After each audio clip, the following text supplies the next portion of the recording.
నమస్కారం. ఓం గం గణపతియే నమః. ఓం నమః శివాయ. ఓం శ్రీమాత్రే నమః. సర్వమంగళ మాంగళ్యే శివే సర్వార్థ సాధకే శరణ్యే త్ర్యంబకే దేవి నారాయణి నమోస్తుతే. కుంభరాశి సంచార ఫలితాలు వివిధ రాశులలో ఎలా ఉంటుంది మనం ఈరోజు పరిశీలిస్తాం. ధను రాశి వారికి కుంభరాశిలో ఉన్న శని భగవానుడు ఎలాంటి ఫలితాలు ఇస్తాడు కొంచెం తెలుసుకుందాం. ధను రాశికి అధిపతి బృహస్పతి. సో ఈ బృహస్పతికి శని భగవానుడికి ఇద్దరు ఒక రకంగా విరోధులని చెప్పొచ్చు, శత్రువులని చెప్పొచ్చు. సో అంత మంచి ఫలితాలు మనకు ఈ ధను రాశి వారికి కలుగజేయడం అన్నమాట. అలాగే శని భగవానుడు వీరికి ద్వితీయాధిపతి అవుతాడు, తృతీయాధిపతి అవుతాడు. సో వీరి ఎవరికన్నా డబ్బులు బయట ఇస్తే లేదా కుటుంబం నుంచి కొద్దిగా వీరికి అనుకోని సంఘటనలు ఎదురవటం లేదా కుటుంబాల్లో కలహాలు ఏర్పడటం, కుటుంబంలో సఖ్యత ఏర్పడకపోవడం, కుటుంబంలో ఏదైనా డబ్బు లావాదేవీలు ఏమన్నా జరిగితే అవి తొందరగా ఏమంటారు ఒకరికి రాకుండా అవి చిన్న గాలి వాళ్ళు అవుతాయి కదా అంట కదా. సో ఆ విధంగా పెద్దగా చేసుకొని పెద్దగా అయ్యే అవకాశాలు పెద్ద కోట్ల దాకా దారి తీయడం, ఒక్కోసారి కోర్టు కేసుల దాకా వెళ్ళిపోవడము, లేకపోతే పెద్ద కుటుంబంలో చిన్న విధమై విడిపోవడం, అలాంటి అవాంతరాలు మనకి ఈ ధను రాశి వారికి శని భగవాను సంచార రాశి ఫలితాలు ఇస్తాడు. అలాగే తృతీయాధిపతి కూడా అవుతాడు కాబట్టి అటు సోదరుల నుంచి ఏమంటారు యాంటీ అయిపోవడము లేదా సడన్ గా వీళ్ళకి యాంటీగా అయిపోవడము, కమ్యూనికేషన్ జర్నలిజం మీడియా సోషల్ మీడియాలో ఉన్న వారికి కూడా సడన్ గా వారికి జాబ్ అనుకుని అవంతరాలు ఎదుర్కోవడం లేదా ఎక్స్పెక్ట్ చేయాల్సిన ఫలితాలు వీరికి సరైన దగ్గర రాకపోవడం, ఇలాంటి పరిస్థితులన్నీ వీరికి ఈ సంవత్సరం పొడవునా ఉండే అవకాశాలు చాలా మనకి కనిపిస్తాయి అన్నమాట. కనిపించే అవకాశాలు కూడా ఎక్కువగా ఉంటాయి.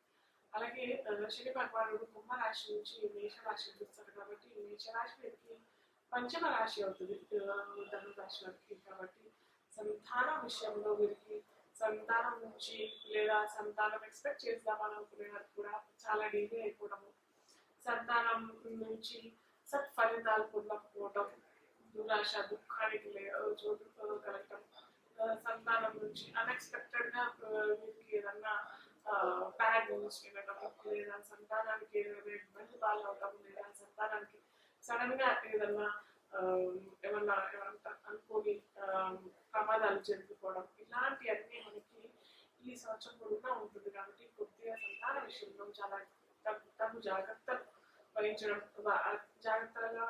అంటే కొద్దిగా ఏదైనా దూర ప్రాంతాలకు వెళ్ళాలి లేదా ఏదైనా కొత్త వెహికల్ తీసుకోవాలి అని అనుకునే వాళ్ళకి కూడా ఈ ఇయర్ కొద్దిగా కట్ ఆఫ్ చేసుకుని నెక్స్ట్ ఇయర్ ప్లాన్ చేసుకోండి. అలాగే అటు నుంచి సింహరాశిని కూడా చూస్తాడు కాబట్టి సింహరాశి వారికి నవమం అవుతుంది. సో నవమం అటు తండ్రికి, అటు గురుస్థానానికి, అటు తీర్థయాత్రలు ఏమైనా చేసుకునే వారికి కూడా ఇబ్బంది కలిగే పరిస్థితి కలిగే అవకాశాలు చాలా ఉంటాయి అన్నమాట.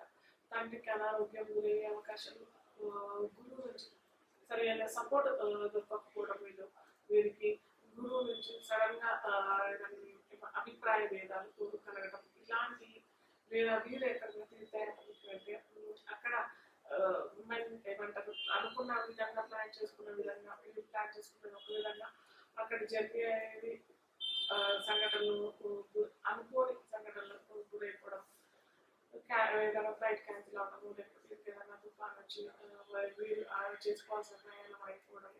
సో వీరు ఏంటంటే దూర ప్రయాణాలు చేసుకోకపోవడము మంచిది.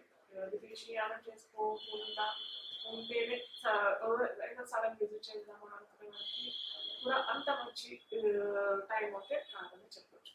అలాగే వృశ్చిక రాశిని కూడా చూస్తుంటారు కాబట్టి వృశ్చిక రాశి వారికి expenses, lot of expenses, hospitalisation ఇవన్నీ ఉంటాయి. కాబట్టి ఖచ్చితంగా వీరు ఏంటంటే ముందరే వీరికి ఇవన్నీ రావద్దు అని అనుకుంటే ఖచ్చితంగా హాస్పిటల్స్ విజిట్ చేసి అక్కడ ఉన్న రోగులకి కొద్దిగా సహాయ సహకారాలు లేదా సహాయ సహకారాలు చేయలేకపోతున్నాము అని అంటే ఖచ్చితంగా ఏదైనా అక్కడ డబ్బు పంపే ఏర్పాటు చేస్తే చాలా మంచి ఫలితాలు వీరికి కలుగుతాయి అన్నమాట. సో మీరు ఏంటంటే అటు గురువారాలు శనివారాలు, గురువారాలు దత్తపారాయణం, దత్తక్షేత్రాలు విజిట్ చేయడం, ఓం శ్రీ గురు దత్తాయ నమః అనే స్తోత్ర పారాయణ చేసుకున్నట్టయితే కూడా చాలా బాగుంటుంది.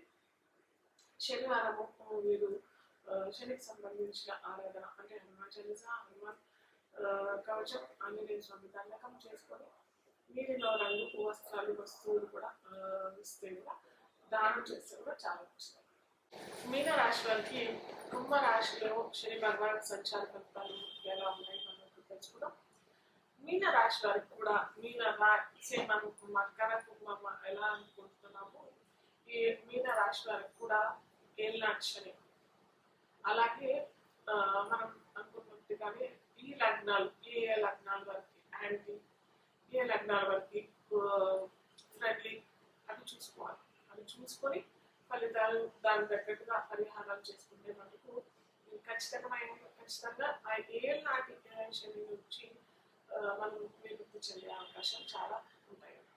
సో ఈ మీన రాశి వారికి మీన రాశి అయినా లగ్నం వరకైనా ఫ్రెండ్లీ లగ్నాల వరకైనా ఖచ్చితంగా ఏళ్ళనాటి శని అయితే ఖచ్చితంగా విడిపబడుతుంది. అలాగే మీన రాశికి ద్వితీయ రాశి అవుతుంది. కుంభరాశి వారికి కుటుంబం నుంచి ద్వితీయం అవుతుంది.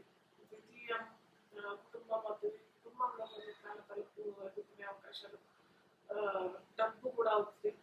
దాచుకున్న డబ్బు అవుతుంది ద్వితీయం కాబట్టి దాచుకున్న డబ్బు పరాయణ సొమ్ము అయ్యే అవకాశం చాలా ఎక్కువగా ఈ సంవత్సరం అవుతుంది. కాబట్టి ముందరగానే మీరు ఎక్కడన్నా దాన ధర్మాలు ఏదైనా వర్గనే చేసుకోలేకపోతే ఏదైనా వోల్టేజ్ ఉన్నట్టు కొద్దిగా ఫస్ట్ రాగానే మీకు ఏదన్నా జాబ్లో ఉన్నట్టయితే జాబ్లో ఫస్ట్ మీకు శాలరీ రాగానే ఒక 5% 10% చేసుకుంటే చాలా మంచిది. ఎందుకంటే ఖచ్చితంగా వెళ్ళిపోతుంది.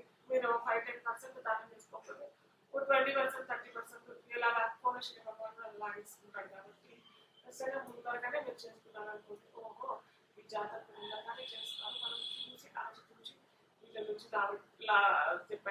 తీసుకోవాలి. కాబట్టి ఇంకో ఏదైనా విధంగా తీసుకునే అవకాశాలు ఉంటాయి. కాబట్టి అది కొద్దిగా బ్యాలెన్స్ అయిపోతుంది.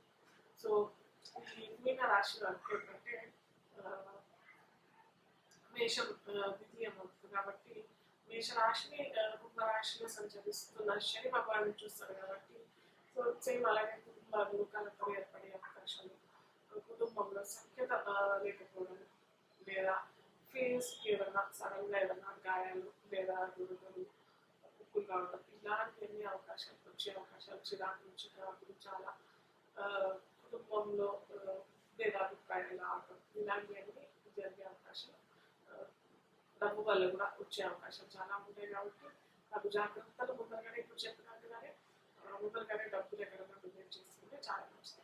అలాగే కుంభరాశి నుంచి సింహాన్ని చూస్తారు. కాబట్టి మీన రాశి వారికి షష్టం అవుతుంది. కాబట్టి షష్టం రుణ రోగ శత్రువు మీద ఉంటుంది. కాబట్టి మళ్ళీ ఫ్రెండ్లీ లగ్నాల వారికి అయితే ఇది ఏమంటారు మంచి అవకాశం. లోన్స్ పొందడానికైనా కానీ దీర్ఘకాలికమైన రోగాలు ఉన్నాయి, ఆ వాటికి ఉపశమనం మెడిసిన్ లభించడం, లేదా ఏమంటారు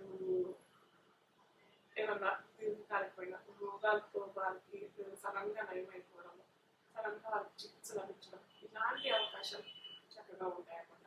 అలాగే శత్రు పీడ కూడా తగ్గిపోవడం, అంటే సడన్గా ఆ శత్రువు మాడిపోవడం వల్ల, లేకపోతే వారు ఎక్కడో వెళ్ళిపోవడము, లేకపోతే మీరు కాలం మనం శత్రువుతో నిదాయిస్తున్నాం కదా. కాబట్టి అది తొందరగా లేదా ఏదైనా మధ్యవర్తిత్వం కమ్యూనికేషన్ వల్ల అది బ్యాలెన్స్ అయిపోవడం, ఇలాంటి అవకాశాలు జరిగే అవకాశాలు అది ఫ్రెండ్లీ అయితే అవుతాయి. అదే యాంటీ అయితే మనకు ఖచ్చితంగా నేను చెప్పుకునేది మనం చెప్పుకున్నాము నా రోగ శత్రుపీడ ఎక్కువగానే ఎదిగే అవకాశాలు చాలా చాలా ఉంటాయి. అలాగే వృశ్చికాన్ని కూడా చూస్తాడు శని భగవానుడు అక్కడి నుంచి. కాబట్టి కుంభరాశి నుంచి. కాబట్టి వీరికి అది నవమం అవుతుంది. సో నవమం ఏంటంటే తీర్థయాత్రలు, తండ్రి గురుస్థానం, లేకుండా గురువు నుంచి సడన్గా వీరికి విభేదాలు, లేకపోతే తండ్రి అనారోగ్య పాలన అవటము, గురు నుంచి ఏదన్నా లభించాల్సిన విద్య లభించకపోవడం, అలాగే తీర్థయాత్రలకు వెళ్ళినప్పుడు కూడా అవాంతరాలు ఎదుర్కోవడం.